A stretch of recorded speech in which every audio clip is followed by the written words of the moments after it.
كي دايرين؟ لاباس عليكم؟ نتمنىكم تكونوا كاملين بخير وعلى خير. اليوم ان شاء الله فيديو جديد. في الفيديو ديال اليوم ان شاء الله غادي نديرو وصفه البروكيز.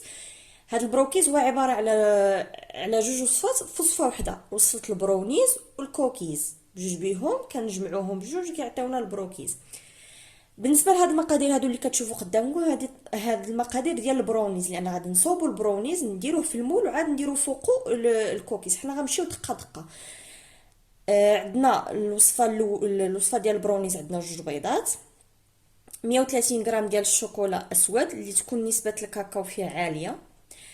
عندنا 120 غرام ديال السكر سنيده اللي زدت معاه واحد ساشي ديال الفاني، تقدروا ديروا فاني ليكيد. عندنا 75 غرام ديال الزبده، وعندنا 75 غرام ديال الدقيق، وعندنا واحد شويه ديال الكركاع. هنايا عندي تقريبا 70 غرام. هذا الكركاع هذا تقدروا ديروه تقدروا تحيدوه، ولكن صراحه البرونيز بالكركاع كيجي زوين. الاول مرحله غادي نديرو هي غادي نشدو هاد الزبده وغنزيدو عليها الشكلاط وغادي ندوبوهم، عاد نرجعو نكملو الوصفه. هنا من بعد ما دابت لنا ديك الزبده والشكلاط غادي نخليوه هكا على جنب، دوبوه في حمام الريم ولا في الميكرووند بحال. دابا جبنا ديك جوج بيضات، خدينا واحد البول بحال هكا، غادي نزيدو عليهم ديك السنيده ديال اللي عندنا،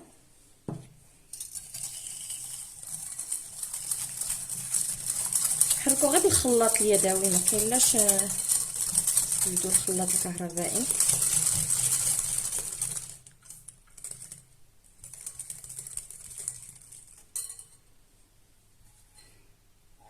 نزيدو هاد الشوكولا والزبده اللي مذوبه، خصها تكون شويه دفات، ديروهاش سخونه فوق البيض.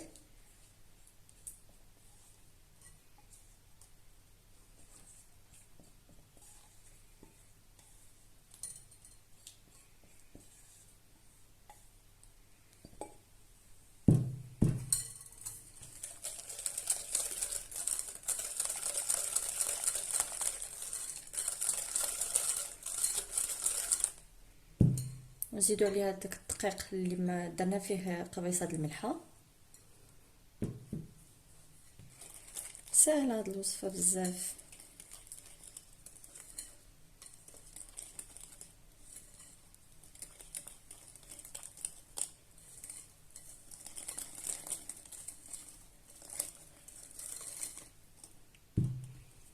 بعد ما دخلنا ديك الدقيق مزيان في الخليط، غادي نزيدو ديك الكركاع اللي قلنا الكميه كتبقى على حساب الرغبه، وهو اصلا الكركاع كيبقى اختياري، زعما تضيفوها ولا الا بغيتو ما تضيفوش ما تضيفوش.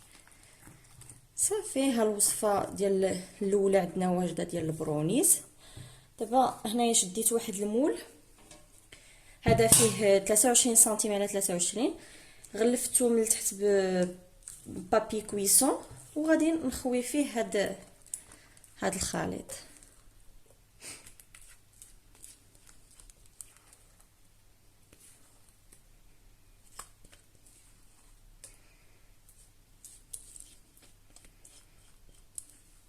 البروني راه ما كيكون فيه لا خميره د الحلوى لا حتى شي حاجه.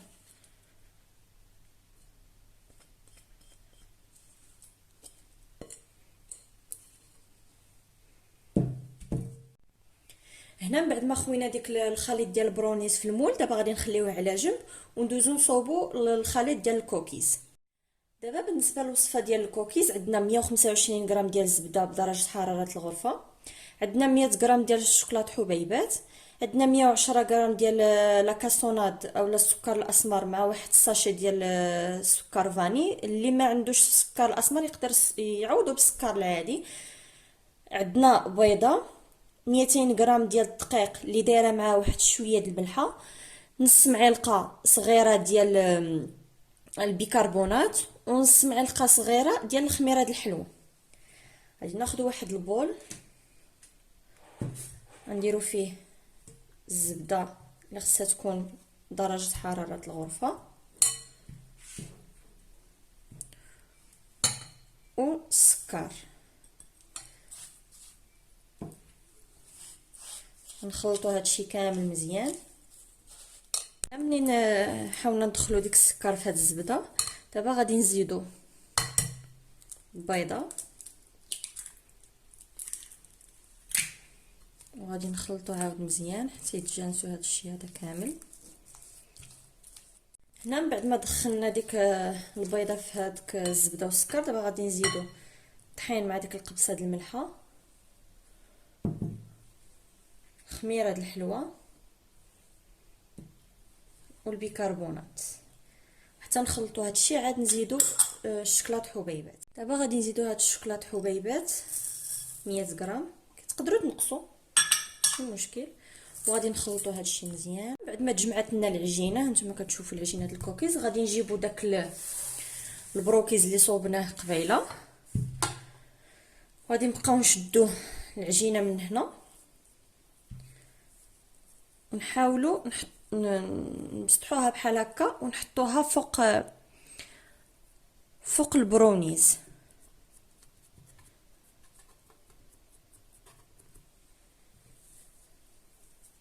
ورا البرونيز اكيد راه مازال خضره، مازال ما طيبناش، راه كيدخل كلشي كيطيب دقه واحده. هي هاد الوصفه هادي كتجي غزاله بزاف، كتجي زوينه ديك التعليكه ديال البرونيز من التحت والتقرميشه ديال الكوكيز من الفوق، كتجي خطيره جدا.